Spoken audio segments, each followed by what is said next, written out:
32 भक्ति आंदोलन। छठी शताब्दी ईस्वी में भक्ति आंदोलन का शुरुआत तमिल क्षेत्र से हुई, जो कर्नाटक और महाराष्ट्र में फैल गई। भक्ति आंदोलन का विकास 12 अलवार वैष्णव संतों और 63 जिन्नैनार शैव संतों ने किया। शैव संत अप्पार ने पल्लव राजा महेंद्र वर्मन को शैव धर्म स्वीकार करवाया। भक्ति कवि संतों को संत कहा जाता था और उनके दो समूह थे। प्रथम समूह वैष्णव संत थे जो महाराष्ट्र में लोकप्रिय हुए। वो भगवान विठोबा के भक्त थे। विठोबा पंथ के संत और उनके अनुयायी वरकरी या तीर्थयात्री पंथ कहलाते थे, क्योंकि हर वर्ष पंढरपुर की तीर्थ यात्रा पर जाते थे। दूसरा समूह पंजाब एवं राजस्थान के हिंदी भाषी क्षेत्रों में सक्रिय था और इसकी निर्गुण भक्ति, हर विशेषता से परे भगवान की भक्ति में आस्था थी। भक्ति आंदोलन को दक्षिण भारत से उत्तर भारत में 12वीं शताब्दी के प्रारंभ में रामानंद के द्वारा लाया गया। बंगाल में कृष्ण भक्ति के प्रारंभिक प्रतिपादकों में विद्यापति ठाकुर और चंडीदास थे। रामानंद की शिक्षा से दो संप्रदायों का प्रादुर्भाव हुआ, सगुण जो पुनर्जन्म में विश्वास रखता है और निर्गुण जो भगवान के निराकर रूप को पूजता है।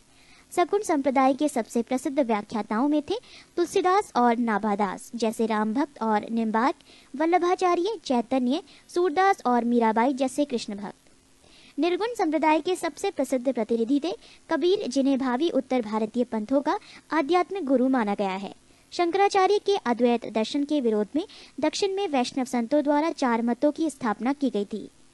दक्षिण में वैष्णव संतों द्वारा स्थापित 4 मत श्री संप्रदाय, रामानुजाचार्य विशिष्टाद्वैतवाद, ब्रह्म संप्रदाय, माधवाचार्य द्वैतवाद, रुद्र संप्रदाय, विष्णु स्वामी शुद्ध द्वैतवाद, सनकादि संप्रदाय, निम्बकाचार्य द्वैतवाद।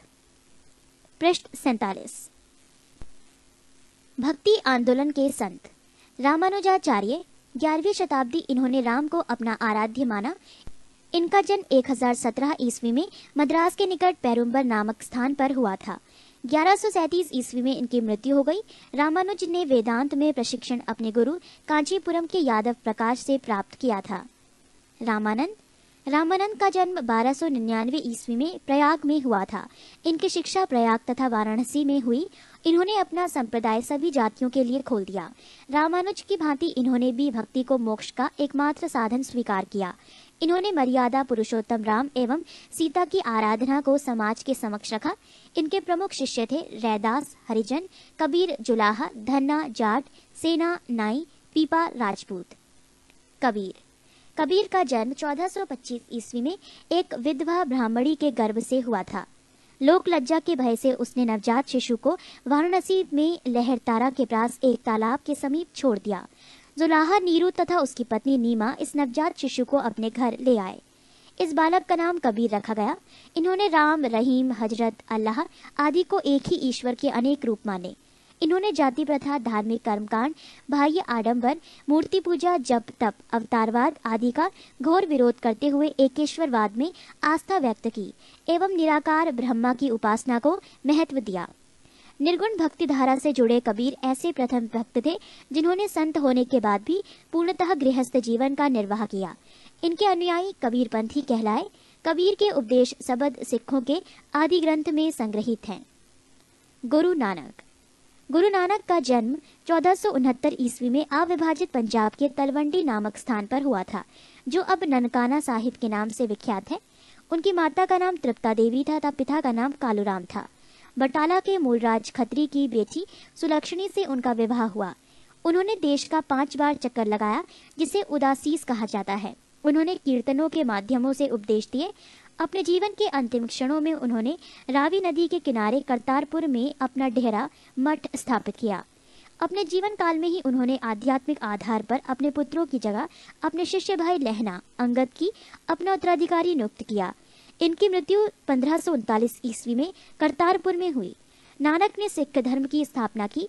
नानक सूफी संत बाबा फरीद से प्रभावित थे।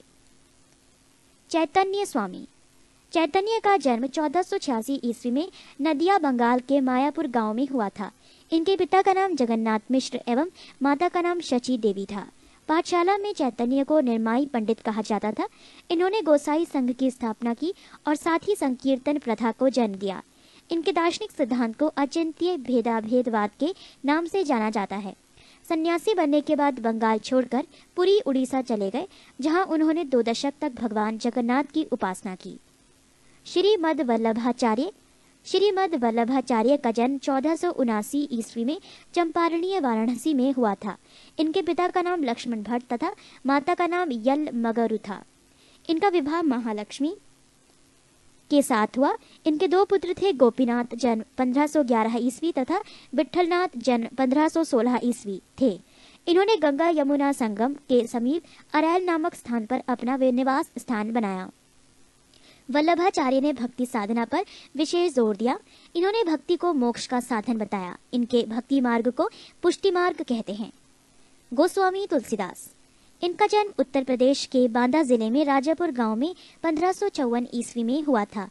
इन्होंने रामचरितमानस की रचना की। धन्ना का जन्म 1415 ईस्वी में एक जाट परिवार में हुआ था। राजपुताना से बनारस आकर ये रामानंद के शिष्य बन गए। कहा जाता है कि इन्होंने भगवान की मूर्ति को हठात भोजन कराया था। पृष्ठ 48। रैदास, ये जाति से चमार थे। ये रामानंद से 12 शिष्यों में एक थे। इनके पिता का नाम रघु तथा माता का नाम गुरबिनिया था। ये जूता बनाकर जीविकोपार्जन करते थे। मीराबाई ने इन्हें अपना गुरु माना है। इन्होंने रायदासी संप्रदाय की स्थापना की। दादू दयाल, ये कबीर के अनुयायी थे। इनका जन्म 1554 ईस्वी में अहमदाबाद में हुआ था। इनका संबंध धुनिया जाति से था। सांभर में आकर इन्होंने ब्रह्म संप्रदाय की स्थापना की। अकबर ने धार्मिक चर्चा के लिए इन्हें एक बार फतेहपुर सीकरी बुलाया था। इन्होंने निपख नामक आंदोलन की शुरुआत की। 33। मुगल साम्राज्य। मुगल वंश का संस्थापक बाबर था। बाबर एवं उत्तरवर्ती मुगल शासक तुर्क एवं सुन्नी मुसलमान थे। बाबर ने मुगल वंश की स्थापना के साथ ही पद पादशाही की स्थापना की, जिसके तहत शासक को बादशाह कहा जाता था। बाबर 1526 से 1530 ईस्वी। बाबर का जन्म 24 फरवरी 1483 ईस्वी में हुआ था। बाबर के पिता उमर शेख मिर्जा फरगाना नामक छोटे राज्यों के शासक थे। बाबर फरगाना की गद्दी पर 8 जून 1494 ईस्वी में बैठा। बाबर ने 1507 ईस्वी में बादशाह की उपाधि धारण की, जिसे अब तक किसी तैमूर शासक ने धारण नहीं की थी। बाबर के 4 पुत्र थे, हुमायूं, कामरान, अस्करी तथा हिंदाल। बाबर ने भारत पर 5 बार आक्रमण किया। बाबर का भारत के विरुद्ध किया गया प्रथम अभियान 1519 ईस्वी में यूसुफ जाई जाति के विरुद्ध था। इस अभियान में बाबर ने बाजौर और भेरा को अपने अधिकार में कर लिया। बाबर को भारत पर आक्रमण करने का निमंत्रण पंजाब के शासक दौलत खां लोधी एवं मेवाड़ के शासक राणा सांगा ने दिया था।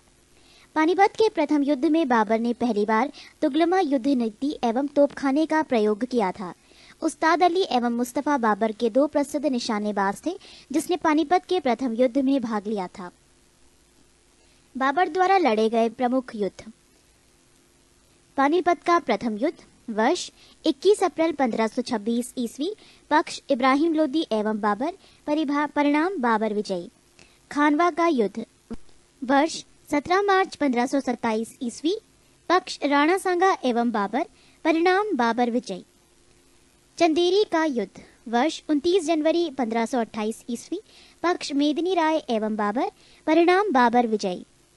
घाघरा का युद्ध। वर्ष 6 मई 1529 ईस्वी। पक्ष अफगानों एवं बाबर। परिणाम बाबर विजयी। बाबर को अपनी उदारता के लिए कलंदर की उपाधि दी गई। खानवा युद्ध में विजय के बाद बाबर ने गाजी की उपाधि धारण की थी। 30 जनवरी 1528 को जहर दे देने के कारण राणा सांगा की मृत्यु हो गई। करीब 48 वर्ष की आयु में 26 दिसंबर 1530 ईस्वी को आगरा में बाबर की मृत्यु हो गई। प्रारंभ में बाबर के शव को आगरा के आराम बाग में दफनाया गया। बाद में काबुल में उसके द्वारा चुने गए स्थान पर दफनाया गया।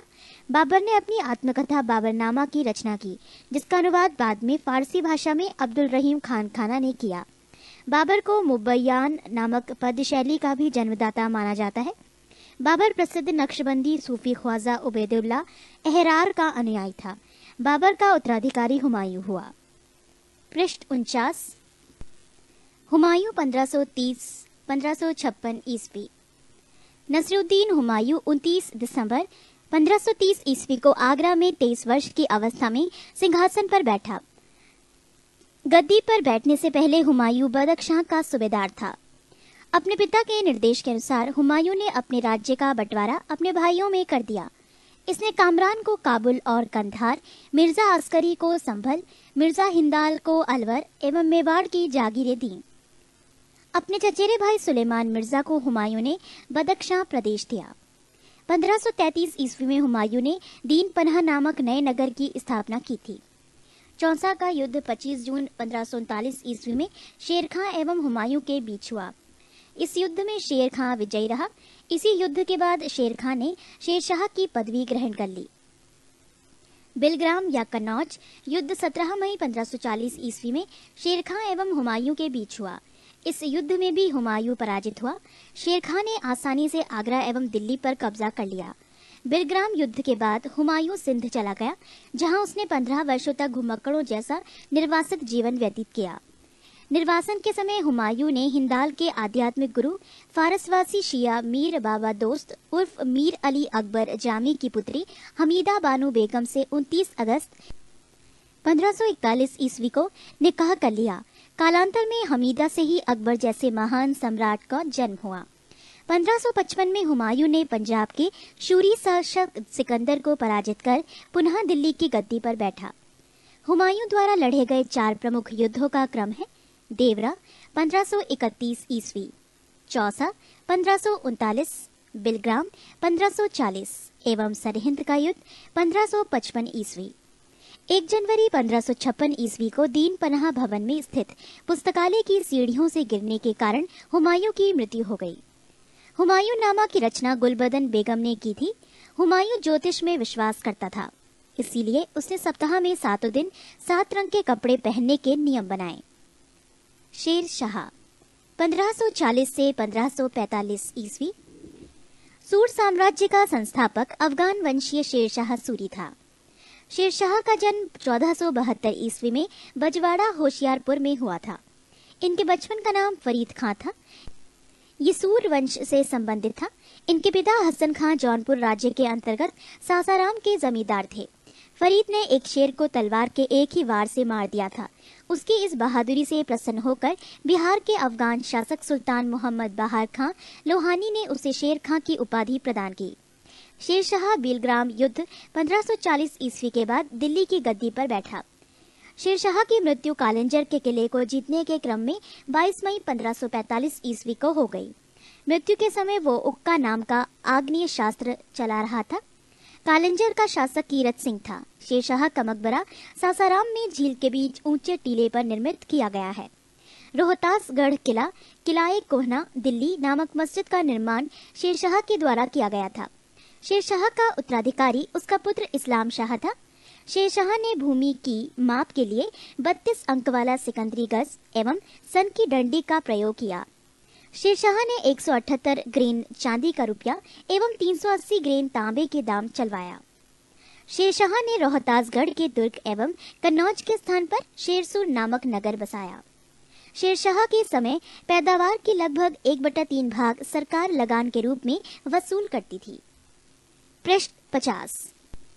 कबूलियत एवं पट्टा प्रथा की शुरुआत शेरशाह ने की। शेरशाह ने 1541 ईस्वी में पाटलिपुत्र को पटना के नाम से पुनः स्थापित किया। शेरशाह ने ग्रैंड ट्रंक रोड की मरम्मत करवाई। मलिक मोहम्मद जायसी शेरशाह के समकालीन थे। डाक प्रथा का प्रचलन शेरशाह के द्वारा किया गया। अकबर 1542 से 1605 ईस्वी। सम्राट अकबर का जन्म 15 अक्टूबर 1542 ईस्वी को हमीदा बानो बेगम के गर्भ से अमरकोट के राणावीर साल के महल में हुआ। अकबर का राज्याभिषेक 14 फरवरी 1556 ईस्वी को पंजाब के कलानौर नामक स्थान पर हुआ। अकबर का शिक्षक अब्दुल लतीफ ईरानी विद्वान था। जब जलालुद्दीन मोहम्मद अकबर बादशाही गाजी की उपाधि से राज सिंहासन पर बैठा, बैरम खां 1556 से 1560 ईस्वी तक अकबर का संरक्षक रहा। अकबर द्वारा जीते गए प्रदेश। 1 प्रदेश मालवा, शासक बाज बहादुर, वर्ष 1561, मुगल सेनापति आदम खां, पीर मोहम्मद। 2 प्रदेश चुनार, शासक अफगानों का शासन, वर्ष 1562, मुगल सेनापति अब्दुल्ला खां। 3 प्रदेश गोंडवाना, शासक वीर नारायण एवं दुर्गावती वर्ष 1564 मुगल सेनापति आसफ खां स्वयं अधीनता। 4 प्रदेश आमेर शासक भारमल वर्ष 1562 मुगल सेनापति स्वीकार किया। 5 प्रदेश मेढ़ता शासक जयमल वर्ष 1562 मुगल सेनापति सरफुद्दीन। 6 प्रदेश मेवाड़ शासक उदय सिंह एवं राणा प्रताप वर्ष 1568 और 1576 मुगल सेनापति स्वयं अकबर और मानसिंह एवं आसफ खां। 7 प्रदेश रणथंभौर शासक सूरज नाहाड़ा वर्ष 1569 मुगल सेनापति भगवान दास एवं अकबर। 8 प्रदेश कालिंजर शासक रामचंद्र वर्ष 1569 मुगल सेनापति मजनू खां काकशा।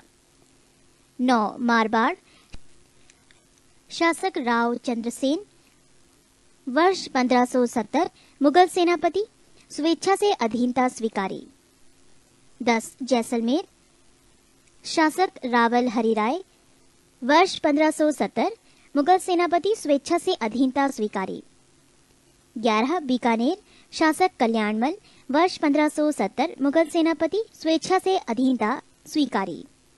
12 गुजरात शासक मुजफ्फर खां तृतीय वर्ष 1571 मुगल सेनापति खाने आजम सम्राट अकबर।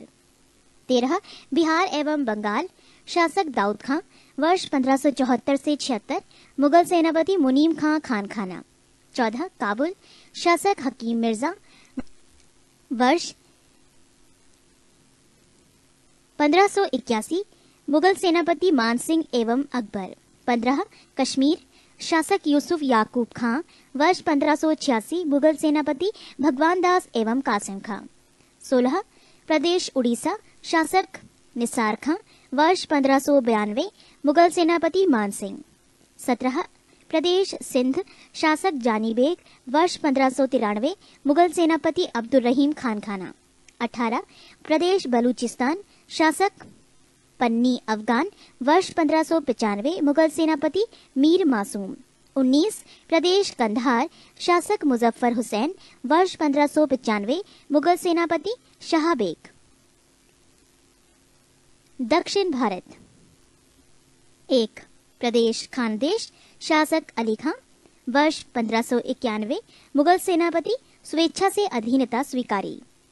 2 दौलताबाद शासक चांद बीबी वर्ष 1599 मुगल सेनापति मुराद अब्दुल रहीम खानखाना अब्दुल फजल अकबर।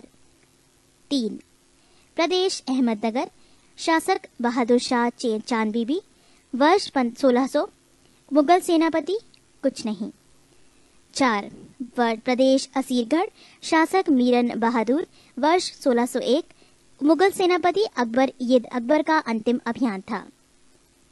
पृष्ठ 91 पानीपत की दूसरी लड़ाई 5 नवंबर 1556 ईस्वी को अकबर और हेमू के बीच हुई थी। मक्का का तीर्थ यात्री के दौरान पाटन नामक स्थान पर मुबारक खान नामक युवक ने बैरम खां की हत्या कर दी। मई 1562 ईस्वी में अकबर ने हरम दल से अपने को पूर्णतः मुक्त कर लिया। हल्दी घाटी का युद्ध 18 जून 1576 ईस्वी को मेवाड़ के शासक महाराणा प्रताप एवं अकबर के बीच हुआ। इस युद्ध में अकबर विजयी हुआ। इस युद्ध में मुगल सेना का नेतृत्व मान सिंह एवं आसफ खान ने किया था। अकबर का सेनापति मान सिंह था। महाराणा प्रताप की मृत्यु 57 वर्ष की उम्र में 19 जनवरी 1597 ईस्वी में हो गई। गुजरात विजय के दौरान अकबर सर्वप्रथम पुर्तगालियों से मिला और यहीं उसने सर्वप्रथम समुद्र को देखा। दीने इलाही धर्म का प्रधान पुरोहित अकबर था। दीने इलाही धर्म स्वीकार करने वाला प्रथम एवं अंतिम हिंदू शासक बीरबल था। अकबर ने जैन धर्म के जैनाचार्य हरिविजय सूरी को जगत गुरु की उपाधि प्रदान की थी। राजस्व प्राप्ति की जब्ती प्रणाली अकबर के शासनकाल में प्रचलित थी। अकबर के दीवान राजा टोडरमल ने 1580 ईस्वी में 10 साल बंदोबस्त व्यवस्था लागू की। अकबर के दरबार का प्रसिद्ध संगीतकार तानसेन था। अकबर के दरबार के प्रसिद्ध चित्रकार अब्दुस सम्मत था। दसवंत एवं बसावन अकबर के दरबार के चित्रकार थे। अकबर के शासनकाल के प्रमुख गायक तानसेन, बाज बहादुर, बाबा रामदास एवं बैजू बावरे थे। अकबर की शासन प्रणाली की प्रमुख विशेषता मनसबदारी प्रथा थी। अकबर के समकालीन प्रसिद्ध सूफी संत शेख सलीम चिश्ती थी। अकबर की मृत्यु 16 अक्टूबर 1605 ईस्वी को हुई। इसे आगरा के निकट सिकंदरा में दफनाया गया। स्थापत्य काल के क्षेत्र में अकबर की महत्वपूर्ण कृतियां हैं दिल्ली में हुमायूं का मकबरा, आगरा का लाल किला, फतेहपुर सीकरी में शाही महल, दीवाने खास, पंचमहल, बुलंद दरवाजा, जोधाबाई का महल, इबादत खाना, इलाहाबाद का किला और लाहौर का किला। अकबर के दरबार को सुशोभित करने वाले 9 रत्न इस प्रकार थे: 1 बीरबल, 2 अबुल फजल, 3 टोडरमल, 4 भगवान दास, 5 तानसेन, 6 मानसिंह, 7 अब्दुल रहीम खान खाना, 8 मुल्ला 2 प्याजा, 9 हकीम हुकाम। अबुल फजल का बड़ा भाई फैजी अकबर के दरबार में राजकवि के पद पर आसीन था। अबुल फजल ने अकबरनामा ग्रंथ की रचना की। वो दीने इलाही धर्म का मुख्य पुरोहित था। बीरबल के बचपन का नाम महेश दास था। संगीत सम्राट तानसेन का जन्म ग्वालियर में हुआ था। इनकी प्रमुख कृतियां थी मियाँ की टोड़ी, मियाँ का मल्हार, मियाँ का सारंग आदि। कंठाभरण वाणी विलास की उपाधि अकबर ने तानसेन को दी थी। अकबर ने भगवान दास, आमेर के राजा भारमल के पुत्र को अमीर उल उमरा की उपाधि दी। अकबर के कुछ महत्वपूर्ण कार्य: दास प्रथा का अंत 1562, अकबर को हरमदल से मुक्ति 1562, तीर्थ यात्रा कर समाप्त 1563, जजिया कर समाप्त 1564, फतेहपुर सीकरी की स्थापना एवं राजधानी का आगरा से फतेहपुर सीकरी स्थानांतरण 1571, इबादत खाने की स्थापना 1575, इबादत खाने में सभी धर्मों के लोगों के प्रवेश की अनुमति 1578, मजहर की घोषणा 1579, दीने इलाही की स्थापना 1582, इलाही संबत की शुरुआत 1583, राजधानी लाहौर स्थानांतरित 1585। पृष्ठ 52। यूसुफ फजाइयों के विद्रोह को दबाने के दौरान बीरबल की हत्या हो गई। 1602 ईस्वी में सलीम जहांगीर के निर्देशन पर दक्षिण से आगरा की ओर आ रहे अबुल फजल के रास्ते में वीर सिंह बुंदेला नामक सरदार ने हत्या कर दी। मुगल सम्राट अकबर ने अनुवाद विभाग की स्थापना की। नकीब खां, अब्दुल कादिर बदायूनी तथा शेख सुल्तान ने रामायण एवं महाभारत का फारसी अनुवाद किया व महाभारत का नाम रज़्मनामा युद्धों की पुस्तक रखा। पंचतंत्र का फारसी भाषा में अनुवाद अबुल फजल ने अनवरे सादात नाम से तथा मौलाना हुसैन फैज ने यारे दानिश नाम से किया। हाजी इब्राहिम सरहदी ने अर्थवेद का, मुल्ला शाह मोहम्मद ने राज तरंगिणी का, अब्दुल रहीम खान खाना ने तुज़के बाबरी का तथा फैजी ने लीलावती की फारसी में अनुवाद किया। फैजी ने नल दमयंती सूरदास द्वारा रचित कथा का फारसी में अनुवाद कर उसका नाम सहेली रखा। अकबर के काल को हिंदी साहित्य का स्वर्ण काल कहा जाता है। अकबर ने बीरबल को कविप्रिय एवं नरहरि को महापात्र की उपाधि प्रदान की। बुलंद दरवाजा का निर्माण अकबर ने गुजरात विजय के उपलक्ष्य में करवाया था। 4 बाग बनाने की परंपरा अकबर के समय शुरू हुई। अकबर ने शीरी कलम की उपाधि अब्दुस सम्मद को एवं जड़ी कलम की उपाधि मोहम्मद हुसैन कश्मीरी को दिया। नोट: मुगलों की राजकीय भाषा फारसी थी। जहांगीर 1605 से 1627 ईस्वी। अकबर का उत्तराधिकारी सलीम हुआ, जो 24 अक्टूबर 1605 ईस्वी को नूरुद्दीन महम जहांगीर बादशाही गाजी की उपाधि धारण कर गद्दी पर बैठा। जहांगीर का जन्म 30 अगस्त 1569 ईस्वी में हुआ था। अकबर ने अपने पुत्र का नाम सलीम सूफी संत शेख सलीम चिश्ती के नाम पर रखा। जहांगीर को न्याय की जंजीर के लिए याद किया जाता है। ये जंजीर सोने की बनी थी, जो आगरे के किले के शाहबुर्ज एवं यमुना तट पर स्थित पत्थर के खंबे में लगवाई हुई थी। जहांगीर द्वारा शुरू की गई तुज़के जहांगीरी नामक आत्मकथा को पूरा करने का श्रेय मौतबिंद खां को है। जहांगीर के सबसे बड़े पुत्र खुसरो ने 1606 ईस्वी में अपने पिता के विरुद्ध विद्रोह कर दिया। खुसरो और जहांगीर की सेना के बीच युद्ध जालंधर के निकट बहरावल नामक मैदान में हुआ। खुसरो को पकड़कर कैद में डाल दिया गया। खुसरो की सहायता देने के कारण जहांगीर ने सिखों के 5वें गुरु अर्जुन देव को फांसी दिलवा दी। खुसरो गुरु से गोइंदवाल में मिला था। अहमदनगर के वजीर मलिक अंबर के विरुद्ध सफलता से खुश होकर जहांगीर ने खुर्रम खां को शाहजहां की उपाधि प्रदान की। 1622 ईस्वी में कंधार मुगलों के हाथ से निकल गया। शाह अब्बास ने इस पर अधिकार कर लिया। नूरजहां ईरान निवासी मिर्जा गयाज बेग की पुत्री नूरजहां का वास्तविक नाम मेहरुन्निसा था। 1594 ईस्वी में नूरजहां का विवाह अली कुली बेग से संपन्न हुआ। जहांगीर ने एक शेर मारने के कारण अली कुली बेग को शेर अफगान की उपाधि प्रदान की। 1607 में शेर अफगान की मृत्यु के बाद मेहरुन्निसा अकबर की विधवा सलीम बेगम की सेवा में नियुक्त हुई। सर्वप्रथम जहांगीर ने नवरोज त्योहार के अवसर पर मेहरुन्निसा को देखा और उसके सौंदर्य पर मुग्ध होकर जहांगीर ने मई 1611 में उससे विवाह कर लिया। विवाह के पश्चात जहांगीर ने उसे नूर महल एवं नूर जहां की उपाधि प्रदान की। नूर जहां के सम्मान में जहांगीर ने चांदी के सिक्के जारी किए। पृष्ठ 53। जहांगीर ने गियास बेग को शाही दीवान बनाया एवं इत्मादुद्दौला की उपाधि दी। लाडली बेगम शेर अफगान एवं मेहरुन्निसा की पुत्री थी, जिसकी शादी जहांगीर के पुत्र शहरयार के साथ हुई थी। नूरजहां की मां असमत बेगम ने गुलाब से इत्र निकालने की विधि खोजी थी। महावत खां ने झेलम नदी के तट पर 1626 ईस्वी में जहांगीर, नूरजहां एवं उसके भाई आसफ खां को बंदी बना लिया था। जहांगीर के 5 पुत्र थे, 1 खुसरो, 2 परवेज, 3 खुर्रम, 4 शहरयार, 5 जहांदार। 28 अक्टूबर 1627 ईस्वी को भीमवार नामक स्थान पर जहांगीर की मृत्यु हो गई। उसे शाहदरा लाहौर में रावी नदी के किनारे दफनाया गया। मुगल चित्रकला अपने चरमोत्कर्ष पर जहांगीर के शासन काल में पहुंची।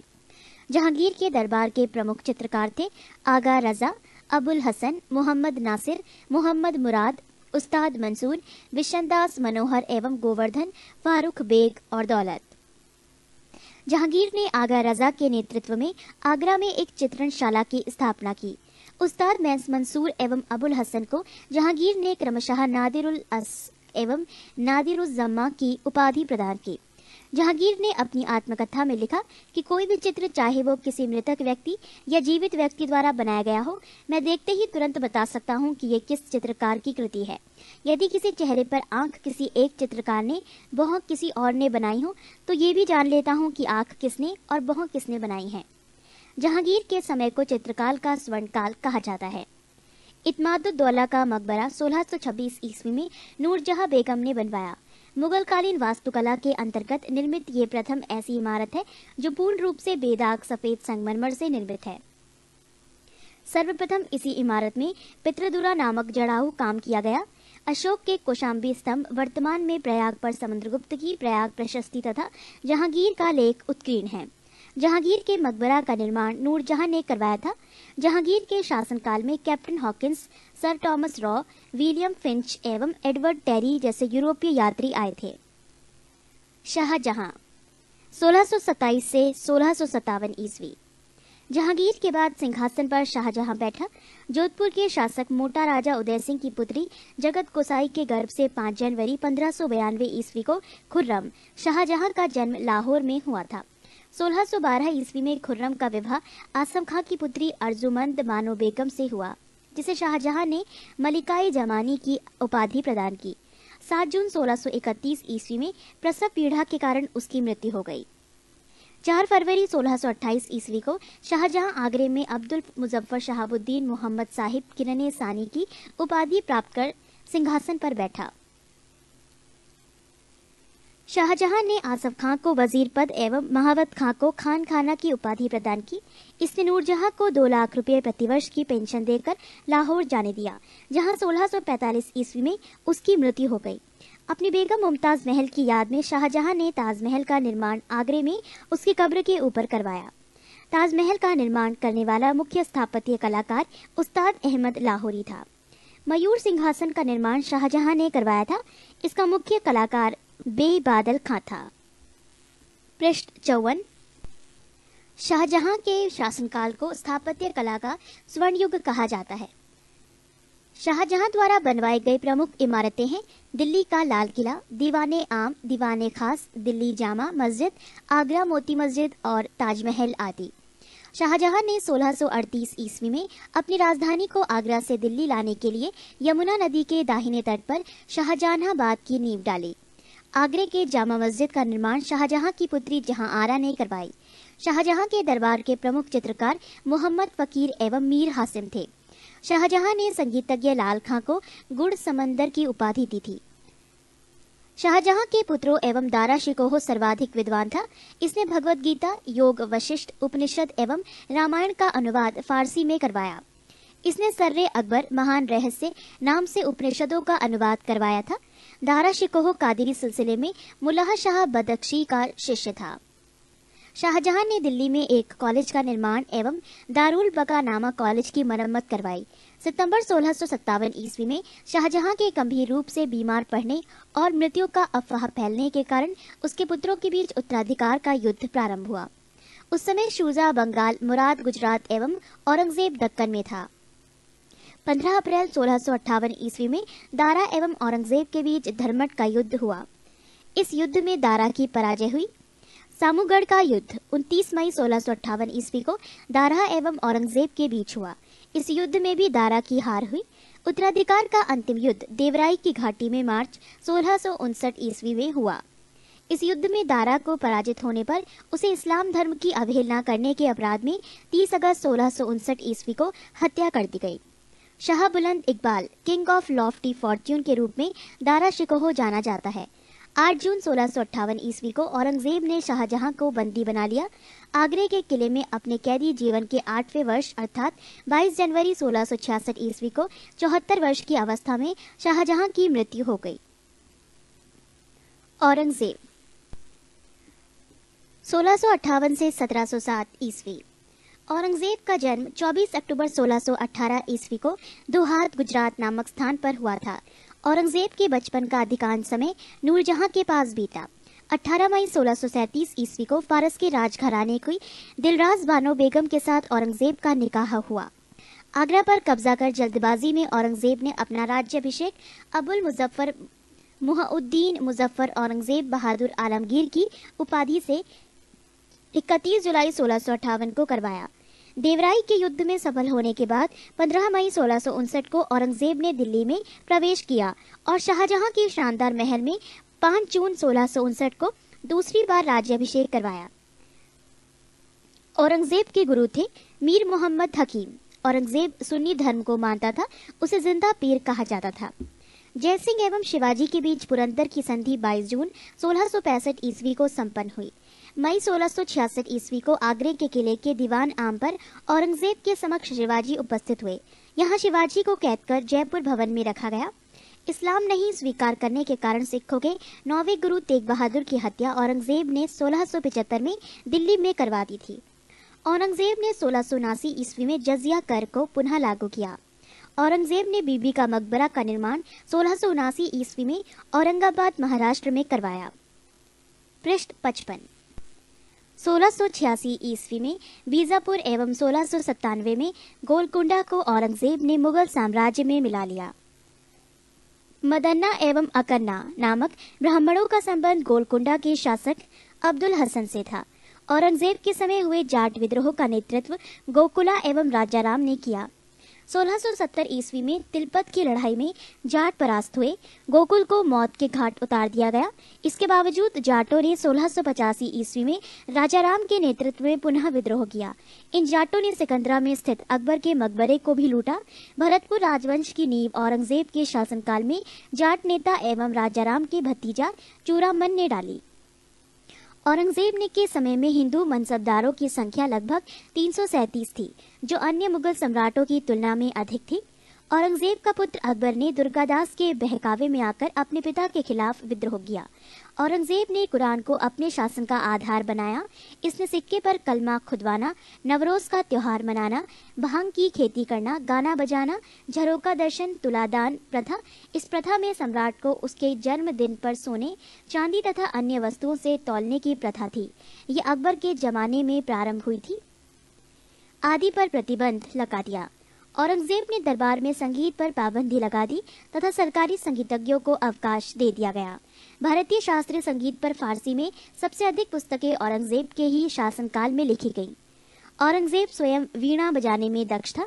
औरंगजेब ने 1665 ईस्वी में हिंदू मंदिरों को तोड़ने का आदेश दिया। इसके शासनकाल में तोड़े गए मंदिरों में सोमनाथ का मंदिर, बनारस का विश्वनाथ मंदिर एवं वीर सिंह देव द्वारा जहांगीर काल में मथुरा में निर्मित केशव राय मंदिर थे। औरंगजेब की मृत्यु 20 फरवरी 1707 ईस्वी को हुई। इसे खुलदाबाद, जो अब रोजा कहलाता है, में दफनाया गया। औरंगजेब के समय सूबों की संख्या 20 थी। औरंगजेब दारुल हर्ब काफिरों का देश को दारुल इस्लाम, इस्लाम का देश में परिवर्तित करने को अपना महत्वपूर्ण लक्ष्य मानता था। नोट: औरंगजेब के शासनकाल में मुगल सेना में सर्वाधिक हिंदू सेनापति थे।